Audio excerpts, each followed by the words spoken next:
IT leader के role के हिसाब से आपको क्या डिसीजन लेना पड़ा? अपने आप पे और अपनी टीम पे कॉन्फिडेंस होना। वो एक सपना जो अभी आपको सोने नहीं देता। कुछ अचीव करना है जहाँ से हमारी फैमिली को जो स्ट्रगल्स हमने या जो करी है वो फैमिली को नहीं देखनी पड़े।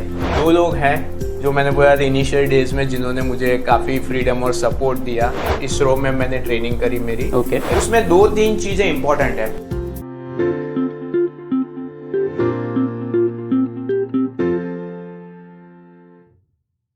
तपन पोटा, right, a visionary man and a man who has started his journey from space, मतलब साइंस स्पेस लैब, और आज जो एक विजनरी जो करोड़ों के इंफ्रास्ट्रक्चर जो है उसके लिए कंसल्ट करता है, उनके लिए गाइड करता है। वैसे एक हम कैंडिडेट टॉक जो है आपके साथ करेंगे आज, ठीक है? अब before we start the candidate talk, एक रैपिड फायर खेलते हैं। श्योर। ठीक है? और एक ऐसा रैपिड फायर कि जहाँ पे आपके दिमाग से जो पहली चीज़ निकले वो आपको बिना सोचे दिल से आपको शेयर करनी है। ठीक है? Okay, great. नाम बताओ जैसे दोस्तों को बताते हो। तपन। गांव के हो या शहर के? शहर के। स्कूल के टाइम का फेवरेट सब्जेक्ट? साइंस। कॉलेज में पढ़ाई या दोस्ती? दोनों। बचपन का सपना बिजनेस बनना था या कुछ और? कुछ तो करना था, क्या करना था वो बचपन में तो नहीं सोचा था, बट हाँ अभी वो क्लैरिटी है। क्या बात है।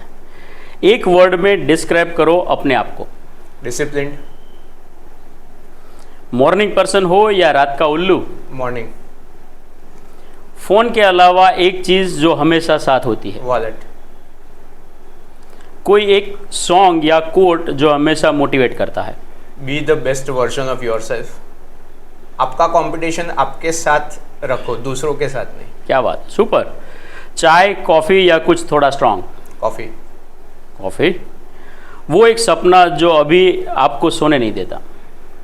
कुछ अचीव करना है जहाँ से हमारी फैमिली को जो स्ट्रगल्स हमने या जो करी है वो फैमिली को नहीं देखनी पड़े।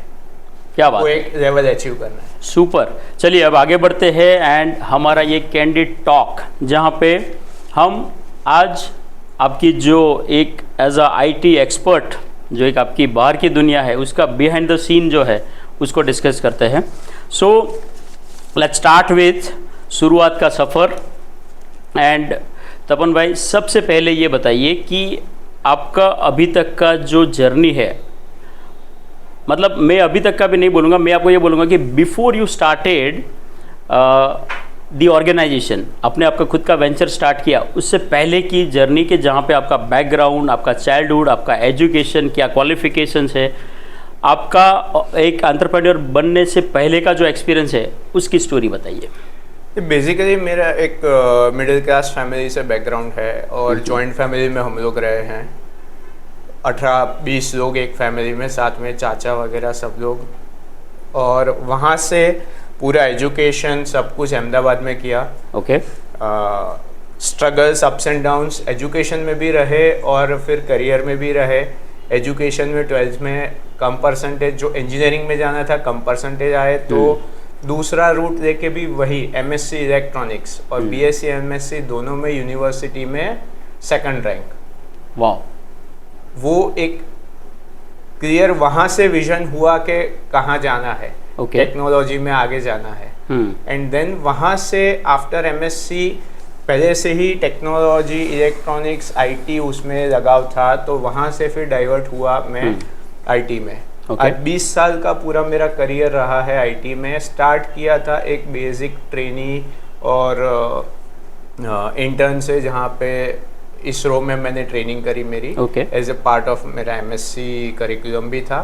और वहाँ से एक सिस्टम इंजीनियर से करियर स्टार्ट किया, जॉइनिंग इन द फील्ड, और फिर up to an IT head या एक सीनियर लेवल जहाँ पे पूरा आईटी टीम मैनेज करना, ग्रीनफील्ड प्रोजेक्ट्स मैनेज करना। और आज फिर पिछले 1-1.5 साल से मेरा खुद का एक विजन के साथ डाइवर्सिफाई करना।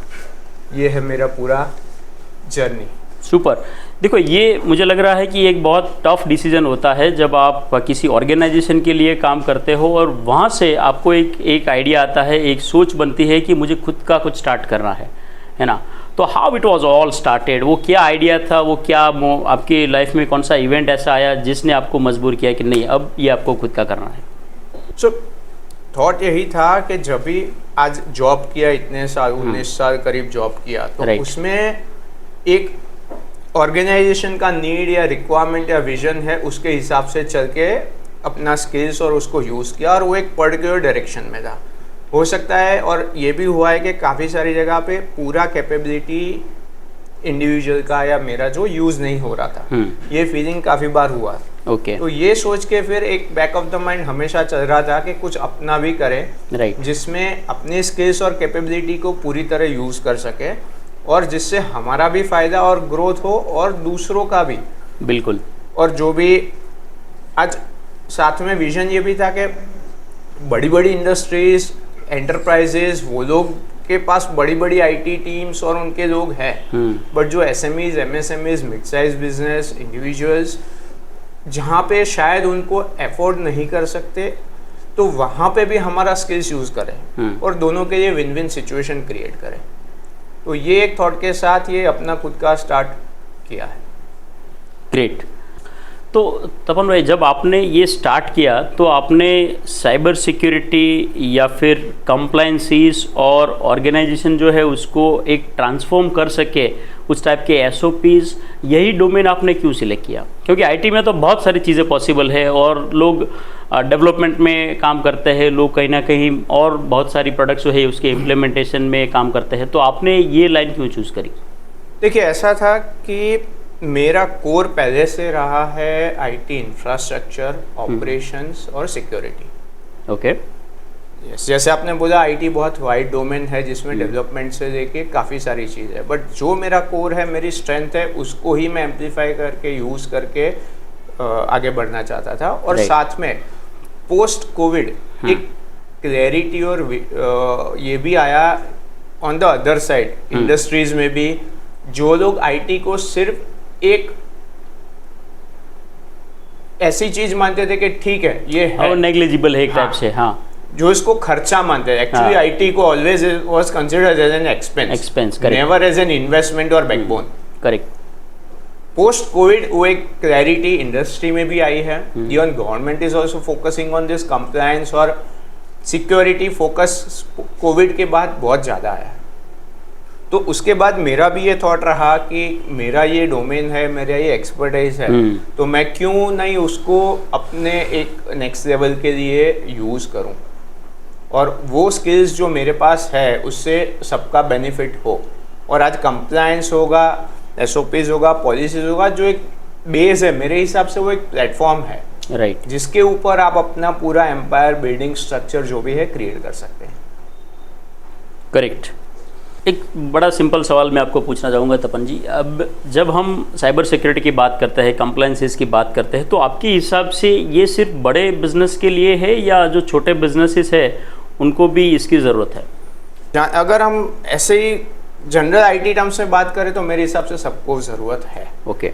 और दूसरा है कि इवन गवर्नमेंट, जैसे मैंने पहले भी बोला कि गवर्नमेंट इसके ऊपर बहुत काम कर रही है। उसके लिए गवर्नमेंट ने भी काफ़ी सारे ऐसे, जैसे 13 के डायरेक्टिव्स है वो पब्लिश किए हैं। आज सेबी है, आरबीआई है, आईआरडीआई है, ये सारे अपने साइबर सिक्योरिटी रूल्स और फ्रेमवर्क्स वो पुश कर रहे हैं, मैंडेटरी कर रहे हैं। उसके अलावा आज गवर्नमेंट ने डीपीडीपी, जो digital personal data privacy act लाए हैं, वो भी है। तो गवर्नमेंट इज ऑल्सो फोकस। तो हमको अगर हमारा बिजनेस सर्वाइव करना है तो एक इंडिविजुअल हो या स्मॉल बिजनेस हो या एंटरप्राइज हो, आज डेटा, जो बोलते हैं डेटा इज न्यू ऑयल, तो आपका डेटा ही आपका ब्रेड एंड बटर या जो भी बोले वो है। तो अगर उसको आप सेफ नहीं रखते हैं तो आपका साइबर सिक्योरिटी से कोई आपका रेवेन्यू जनरेट नहीं होने वाला है। ये आप ये सबको समझना जरूरी है। बिल्कुल। बट साइबर सिक्योरिटी आपका रेवेन्यू लॉस बचाएगा। सही बात है। So it will not earn something for you, but it will definitely save. तो इसकी वजह से आज एक इंडिविजुअल है या कॉरपोरेट है, सबको, और ये सिर्फ कंपनी ओनर्स के लिए नहीं है, आज एम्प्लॉइज के लिए भी उतना ही जरूरी है। क्यों? क्योंकि अगर एम्प्लॉय अवेयर नहीं है क्या स्टेप्स लेना, जैसे हमारी बीएसएफ है जो बॉर्डर पे सिक्योरिटी का काम करती है, तो हमारे एम्प्लॉयज, मेरे हिसाब से employees are first line of defence for any organisation. Correct. जैसे कंट्री के लिए बीएसएफ है, एम्प्लॉयज, क्योंकि अगर एम्प्लॉयज स्ट्रांग नहीं होंगे, उनका माइंडसेट क्लियर नहीं होगा, उनकी अवेयरनेस बिल्ड नहीं होगी, मुझे क्या करना है, क्या नहीं करना है, क्या क्लिक करना है, तो वहाँ पे लूप होल्स आ जाएंगे, वहाँ पे आपकी वीकनेस आ जाएगी, और जो साइबर सिक्योरिटी ब्रीच करने वाले हैं, जो हैकर्स है या ऐसे एक्टर्स हैं जो बिहाइंड द सीन, आज हम इनको डिजिटल डकैत या डिजिटल डाकू बोलते हैं, बिल्कुल, तो वो लोग को ये वीकनेस पे ही मज़ा आता है, क्योंकि वहीं से उनकी इनकम होती है। सही बात है। तो ये देखो, ये जहाँ तक हम साइबर सिक्योरिटी की बात करते हैं, मेरे ख्याल से गवर्नमेंट भी बहुत सारे एडवर्टाइजमेंट्स और ऐसे कैंपेन चलाती है ताकि लोगों में एक अवेयरनेस आए कि इस टाइप के फ्रॉड्स जो है उससे बचे और बहुत सारी चीज़ें। बट ऑर्गेनाइजेशन में जो साइबर सिक्योरिटी की जब हम बात करते हैं तो वो एक अलग लेवल का अटैक होता है, वो एक अलग लेवल से उस पर, क्योंकि वो डेटा और वो जो ऑर्गेनाइजेशन की इंपॉर्टेंट चीज़ें हैं उसको सेव करने की बात आती है। अब थोड़ा सा ये बताइए कि कौन से सेक्टर को इसकी सबसे ज़्यादा ज़रूरत है। वैसे आपने बता दिया कि ये सारे बिजनेस को इसकी ज़रूरत है, बट आपके हिसाब से जहाँ पे आपको सबसे ज़्यादा डिमांड दिख रही है वो किस टाइप के बिजनेस सेक्टर्स हैं? जी, मेरे हिसाब से अभी भी मैं यही कहूँगा कि वो सारे सेक्टर्स में ही रहेगा। हाँ, अवेयरनेस वो क्रिएट करना, चाहे वो ओनर्स हैं, बिजनेस पार्टनर्स हैं या मैनेजमेंट है, वो अलग लेवल पे आ जाता है, किसका क्या नीड है वो रिक्वायरमेंट के हिसाब से। पर सबको ये कल्चर बिल्ड करना ज़रूरी है। मैं ये नहीं बोलूँगा आप ये एक टॉप लेवल पे आज पहुँच जाओगे, बट वो थॉट प्रोसेस बिल्ड करना ज़रूरी है, और जब वो थॉट प्रोसेस शुरू होगा, एक ग्रेजुअल कल्चर बिल्ड होगा, और वो कल्चर बिल्ड होगा तो जैसे आपने पहले भी बोला कि कंप्लायंस, गवर्नेंस और जो सिक्योरिटी के SOPs है, तो वो ग्रेजुअली, क्योंकि SOPs आप डॉक्यूमेंट कर देना, बना के रख देना, वो बहुत इजी है, वो शायद हो जाएगा। राइट। आपको ISO सर्टिफिकेशन करना है, NIST करना है, कुछ भी करना है, वो हो जाएगा। बट वो करने के साथ साथ वो कल्चर बिल्ड करना ज़रूरी है कि हमको ये उसको अंदर लेके चलना है, साथ में हर एक एक्शन के साथ वो करना है, और वो जो हमने डॉक्यूमेंट किया, we do what is documented, और second is we document what we do. बिल्कुल, वरना आपके गैप्स आएंगे, जब ऑडिट होगा या जब कंप्लायंस रिव्यूज होगा तो आपके गैप्स आएंगे। सही बात है। ओके, तपन जी, आप एक पूरा इंफ्रास्ट्रक्चर जो है वो आप बिल्ड करते हो एक सिक्योरिटी के लिए, साइबर सिक्योरिटी के लिए, तो जब एक नया प्रोजेक्ट आपके हाथ में आता है तब मतलब वो एक टाइप से एक ब्लैंक स्लेट जैसा होता है, ठीक है, और जब आप उस पर काम स्टार्ट करते हो तो क्या स्टेप्स होते हैं और सबसे पहली चीज़ आप क्या करते हो?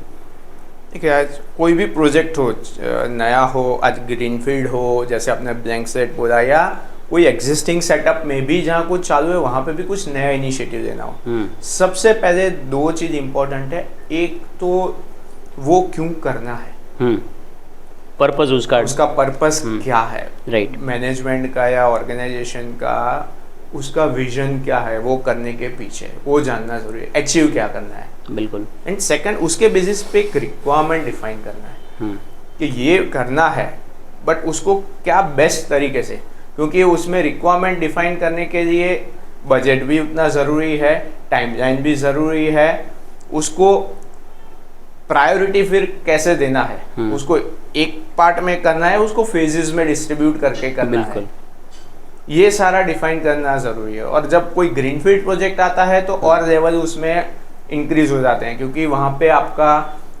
कंस्ट्रक्शन टीम रहता है जो प्रोजेक्ट का है, आपके आर्किटेक्ट्स हैं, उसमें वेंडर्स या OEM से आप ग्रीनफील्ड का क्या साइज है, क्या ग्रीनफील्ड को आप कैसे डिफाइन करोगे? ग्रीनफील्ड को ऐसे डिफाइन करेंगे कि जैसे पूरा एक मैदान ही है आपके पास, और आपका एक पूरा नया कंस्ट्रक्शन, आपको चाहे फैक्ट्री बनाना है, आपका कोई कंस्ट्रक्शन साइट है, आपका कोई एजुकेशन इंस्टीट्यूट है तो कोई नया बिल्डिंग आ रहा है, आपका कोई मैन्युफैक्चरिंग यूनिट है तो उसमें नया प्लांट आ रहा है, तो उसमें टेक्नोलॉजी क्या आपको करना है, और वो पहले दिन से उसकी सोच बनती है, उसका प्लान बनता है, वो करना ही ज़रूरी है, क्योंकि यार टेक्नोलॉजी बैकबोन है।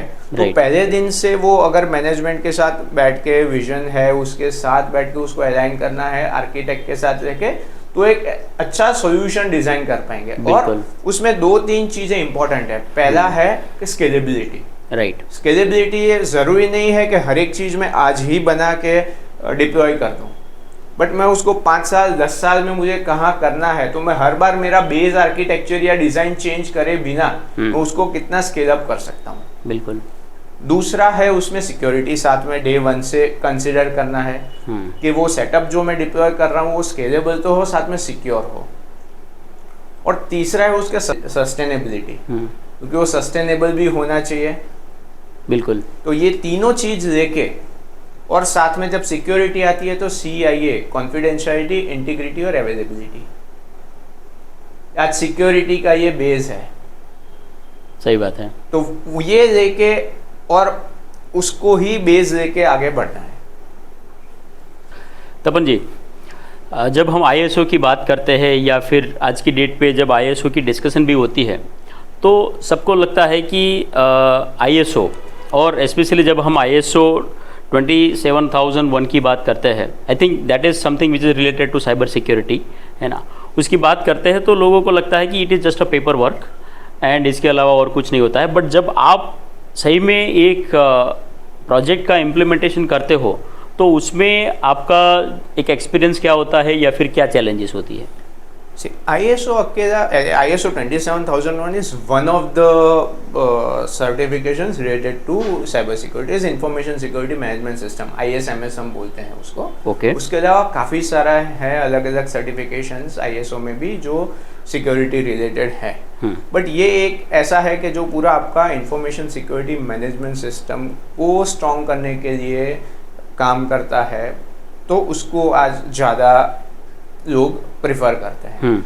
और इसमें एक्सपीरियंस और ये है कि आज करना है तो जैसे मैंने पहले भी बोला कि डॉक्यूमेंटेशन हो जाता है, बट सबसे पहले उसके साथ में आपको ये आइडेंटिफाई करना पड़ेगा कि आपकी ऑर्गेनाइजेशन में क्या उसके हिसाब से एप्लीकेबल है और क्या उसमें एक्सेप्शंस है जो आप नहीं फॉलो करते हो।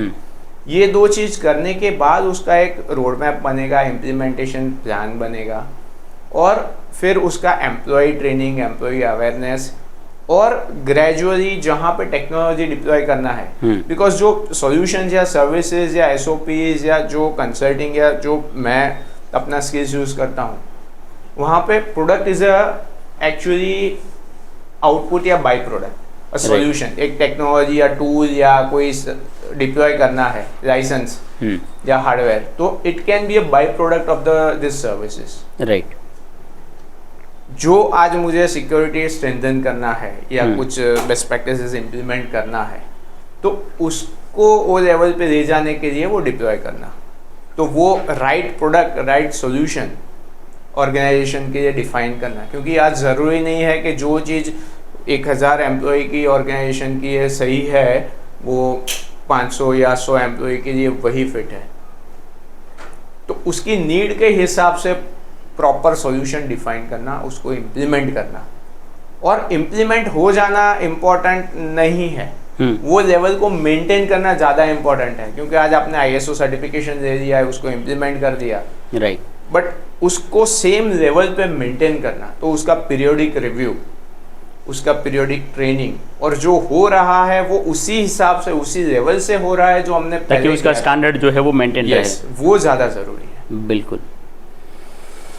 तपन जी, पेंडेमिक के टाइम पे जब कोविड का वो एक टफ टाइम चल रहा था, तो उस टाइम पे बहुत सारे लोग कंफ्यूज थे कहीं ना कहीं जब हम साइबर सिक्योरिटी या फिर IT के इस तरीके से बात करते थे, है ना। तो एक IT लीडर के रोल के हिसाब से आपको क्या डिसीजन लेना पड़ा?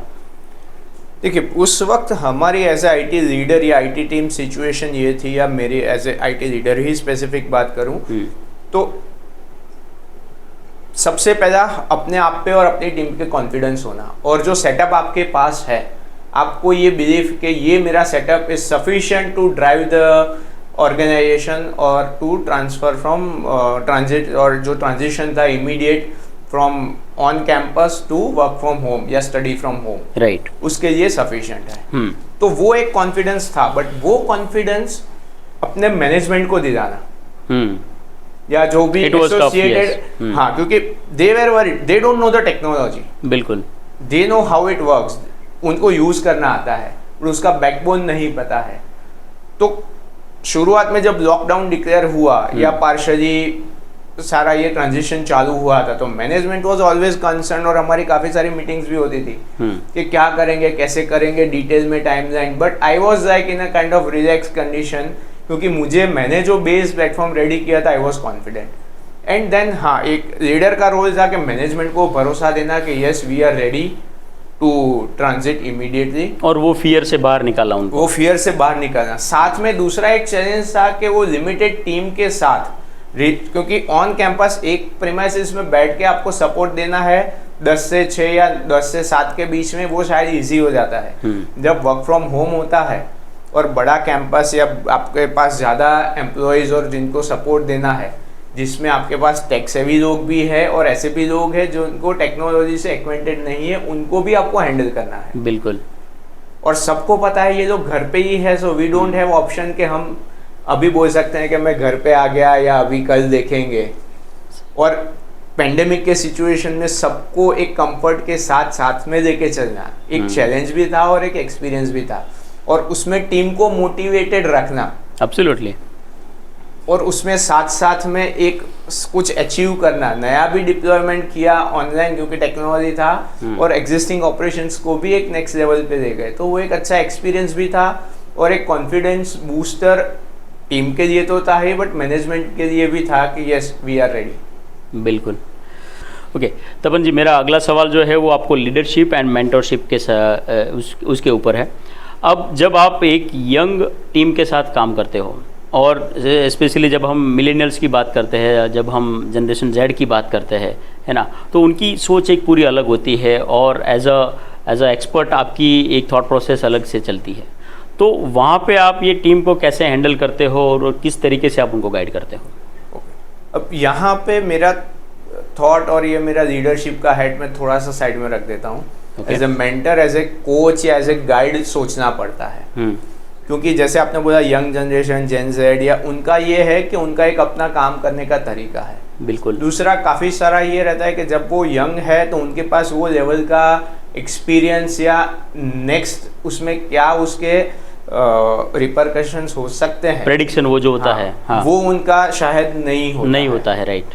तो उनको ऐसा चैनलाइज, दूसरा है उनको शायद नहीं पता है कि उनकी स्ट्रेंथ या वीकनेस क्या है। तो उनकी स्ट्रेंथ वीकनेस आइडेंटिफाई करके उनको गाइड करना, साथ साथ में उनको वो फ्रीडम भी देना कि हाँ ये आप करो, अच्छे इंटेंशन से कर रहे हो, कुछ गलती हो गई या फेल हो गया तो हाँ मैं पीछे खड़ा हूँ, I am there to back you, right. But हाँ वो काम में चोरी, काम में बदमाशी वो मत करो, अब सही इंटेंशन के साथ। क्योंकि आज ये है जेन जेड में एक कुछ ऐसे भी लोग हैं जिनको ये है कि चाहिए सब कुछ, बट वो लेजीनेस भरा पड़ा है, वो सोशल मीडिया कल्चर में बिजी हो गए हैं या फिर बहुत उनका टाइम जाता है, तो उनको वो डेडिकेशन के साथ करना, वो वर्क इज वर्कशिप वाला जो है थॉट प्रोसेस, वो उनके पास नहीं आता है, वो करवाना इज अ चैलेंज। तो वो उसको बैलेंस करना पड़ता है, और वो फ्रीडम भी देना पड़ता है कि हाँ आप फेल होंगे तो कोई है आपको बैक करने के लिए, बट ये सही डायरेक्शन है, आप ये रास्ते पे जाओ। और साथ में उनको वो सेटअप, इंफ्रास्ट्रक्चर या बेस प्लेटफॉर्म देना पड़ेगा कुछ करने के लिए। तो वहां पे क्या है कि मेंटरशिप आपका हो जाएगा, वो उनको अगर उसमें पॉजिटिव्स मिलेगा तो आपको ऑटोमेटिक वो आपको एज ए लीडर देखेंगे। सही बात है। तो लीडरशिप का रोल जो है वो ऑटोमेटिकली वो डिफाइन कर लेते हैं, उनके लिए आप लीडर बन जाओगे। आपको लीडर बनने की जरूरत नहीं है, वो लीडरशिप दिखाने की जरूरत नहीं है, आपको बेनिफिट उनको दिखेगा, उनको कुछ ग्रोथ मिलेगा, उनका स्किल्स डेवलप होगा, तो ऑटोमेटिक वो आप में वो लीडर देखेंगे। सही बात है। तपन जी, आपका वो एक प्रोजेक्ट या फिर वो एक आपका कस्टमर जिसने आपकी ये पूरी जर्नी जो है उसमें एक बहुत बड़ा बदलाव आपको दिया हो, वो शेयर कीजिए। मैं प्रोजेक्ट या कस्टमर नहीं बोलूँगा, बट मेरा एक करियर एक्सपीरियंस बोलूँगा उसको, इन माई इनिशियल डेज। जो जैसे मैंने बोला कि मैं यंग बच्चों को या ये टीम को गाइड करता था, वैसे ही मेरी करियर के इनिशियल डेज में it I was only 6 months into this field. Okay. तो एक यंग टेक्निकल पर्सन था, और जो एक बड़ी ऑर्गेनाइजेशन में जो 20-25 साल से ऑलरेडी एस्टेब्लिश थी, वहाँ पे मैं ज्वाइन हुआ था as an employee, right, first employee in their IT department. और जहाँ पे एक मैनेजिंग डायरेक्टर ने वो फ्रीडम के साथ काम करने को दिया, और जहाँ पे वो डिजिटल ट्रांसफॉर्मेशन का बेस बना, जहाँ से ये team development, leadership skills develop हुआ, वो एक्सपीरियंस वैसा था कि जहाँ पे कंपनी में ERP भी इम्प्लीमेंट किया, IT सेटअप भी किया, और उनको एक बिजनेस बेनिफिट्स उसका आउटपुट, क्योंकि वो लोग लीगेसी सिस्टम पे काम करते थे, और 3 अलग लोकेशन, अहमदाबाद और 2 रिमोट लोकेशन, विदाउट कनेक्टिविटी उस टाइम में काम करते थे। तो उस time it was in 2006। Okay. In 2006 वो कनेक्टिविटी उनको देना, मल्टीपल लोकेशंस और real time visibility of data, जो एक बिजनेस ट्रांसफॉर्मेशन का काम किया, राइट, रियल टाइम डिसीजन में मैनेजमेंट को एनेबल किया। तो वो मैनेजमेंट के लिए भी, एक कंपनी के लिए भी फायदा था, एक प्रोजेक्ट, और मेरे एज ए इंडिपेंडेंट करियर में एक I will say as a stepping stone के, जहाँ पे मुझे मेरी स्किल्स दिखाने का भी मौका मिला और एक कॉन्फिडेंस बिल्डअप भी, बूस्ट भी हुआ। एब्सोल्युटली।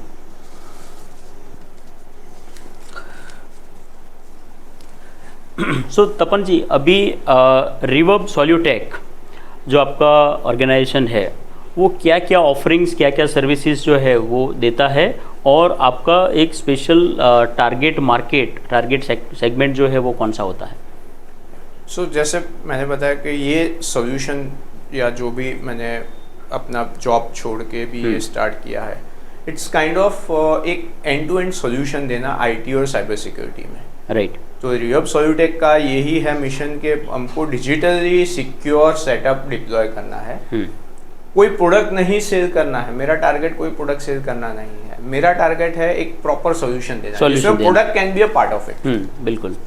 सॉल्यूशन या सर्विसेज जो भी आज बेस्ट डिप्लॉय करे, ऑर्गेनाइजेशन का, इंडिविजुअल का भी हो सकता है, वो नीड। और टारगेट ऑडियंस में ये है कि एक इंडिविजुअल भी हो सकता है, MSMEs, SMEs और बिग एंटरप्राइज। बट आज मैं बिग एंटरप्राइज मेरा कम फोकस है, रीजन यही है कि उनके पास अपना खुद का बड़ा IT टीम, CTO, CIO, एक well planned infrastructure setup ready होगा।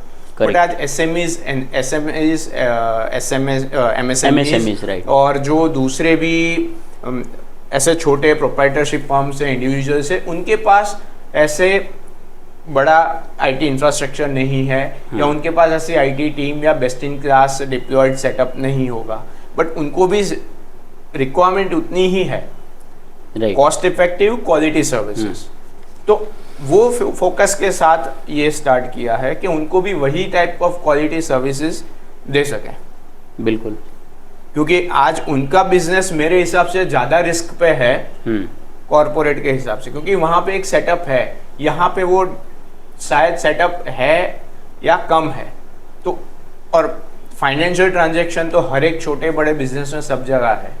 आज चाहे हैकर हो, उसको 5 लाख मिले, 5 करोड़ मिले या 50,000 मिले, उसको उससे फर्क नहीं पड़ता है। उसको तो जहाँ पे वीकनेस मिलेगा वो उसको अटैक करेगा। सही बात है। तो वैसे ऑर्गेनाइजेशंस को एक सही सॉल्यूशन देना, ये मेरा फोकस है। और साथ में सॉल्यूशंस ऑफरिंग्स की अगर बात करें तो उसमें इंफ्रास्ट्रक्चर डिप्लॉयमेंट है, कंसल्टिंग है।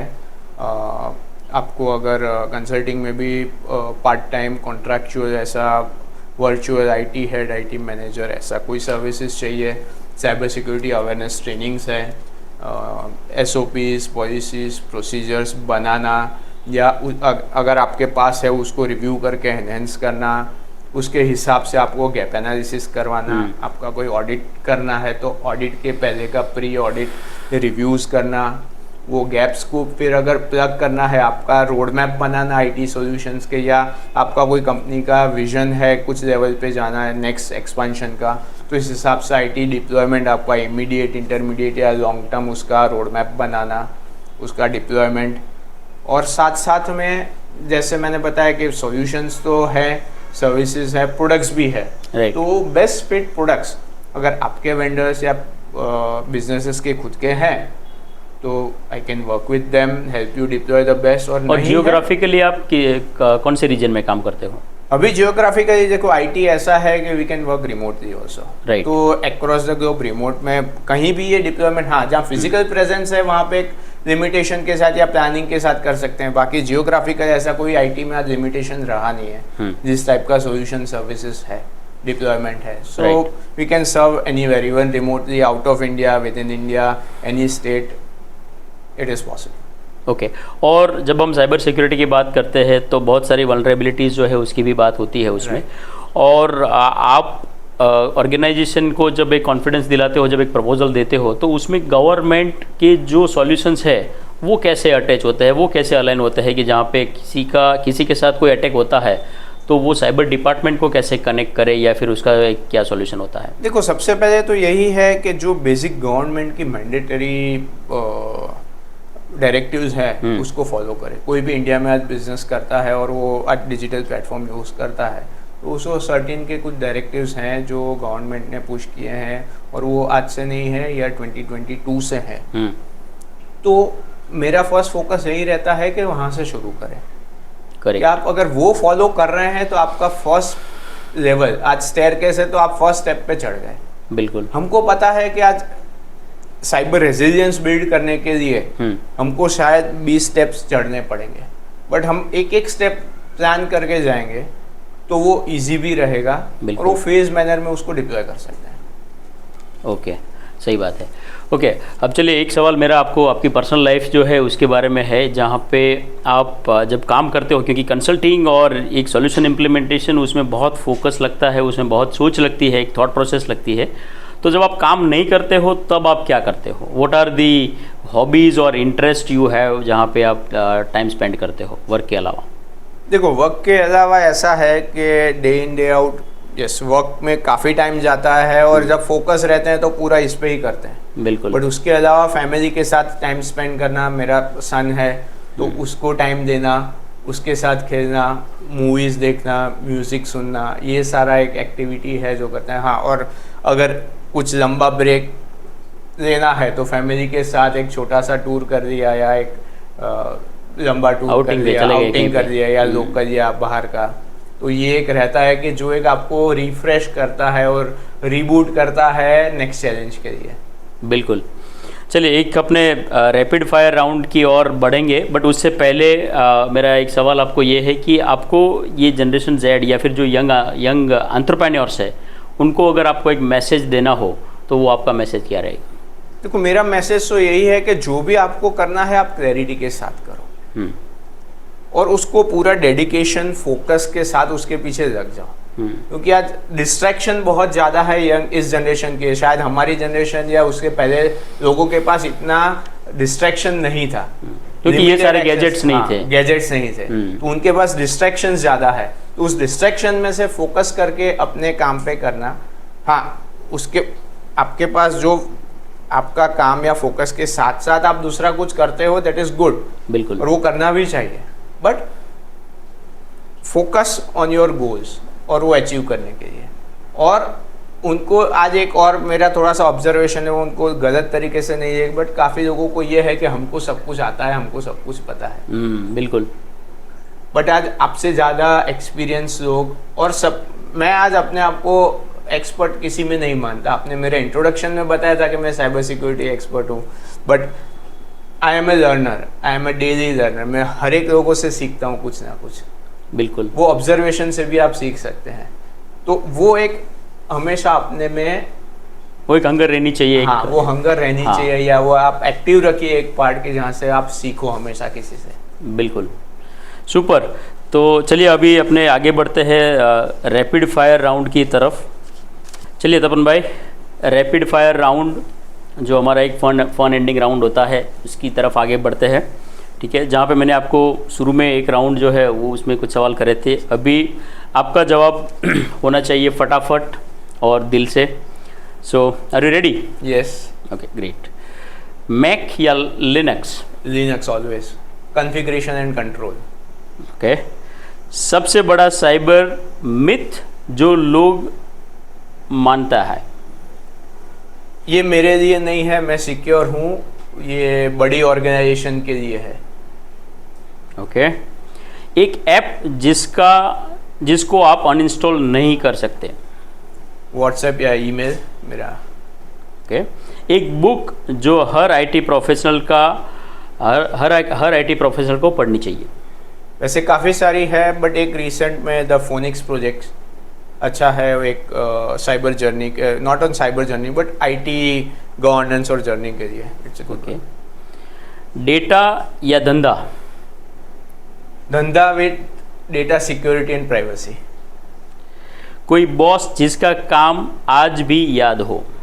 2 लोग हैं जो मैंने बोला था इनिशियल डेज में, जिन्होंने मुझे काफ़ी फ्रीडम और सपोर्ट दिया, और एक रिसेंट भी कुछ साल पहले जिन्होंने मुझे एक प्रेशर सिचुएशन में और वर्कलोड के बीच में कैसे कूल माइंड रख के आप काम कर सकते हो, वो मैंने उनसे सीखा। क्या बात है।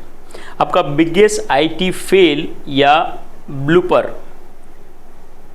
ब्लूपर बोलूँगा, फेलियर तो नहीं, बट ब्लूपर ऐसा था कि कुछ बड़ा एक कोलोकेशन करना था जहाँ पे पूरा डेटा सेंटर और माइग्रेट करके एक बहुत बड़ी ऑर्गेनाइजेशन का था। 3 दिन का पूरा डाउन टाइम लेके करा था। सब कुछ सही होने के बाद जब 3 दिन रात पूरी टीम ने काम किया, सब कुछ स्टार्ट किया और नेटवर्क चालू ही नहीं हुआ। अच्छा।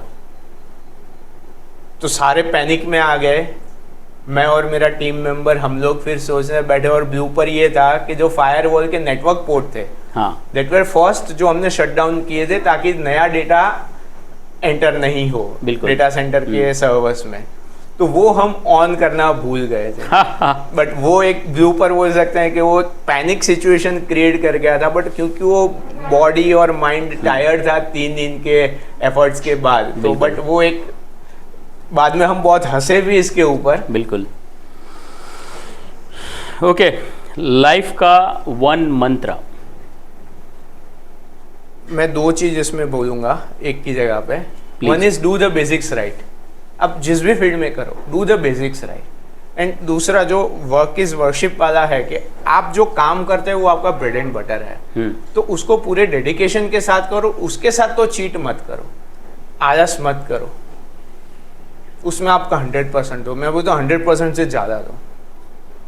Super, thank you so much Tapan भाई for sharing your insights. And मेरे ख्याल से ये सेशन में हमने बहुत सारी साइबर सिक्योरिटी के ऊपर डिस्कशन करी, and that will be a good learning for lot of viewers, lot of जो ये वीडियो देख रहे हैं उनके लिए, है ना। So thank you so much for sharing your insights भाई, ये प्लेटफॉर्म देने के लिए और यहाँ इन्वाइट करने के लिए टॉक में, और काफ़ी मज़ा आया है डिस्कशन में। Thank you.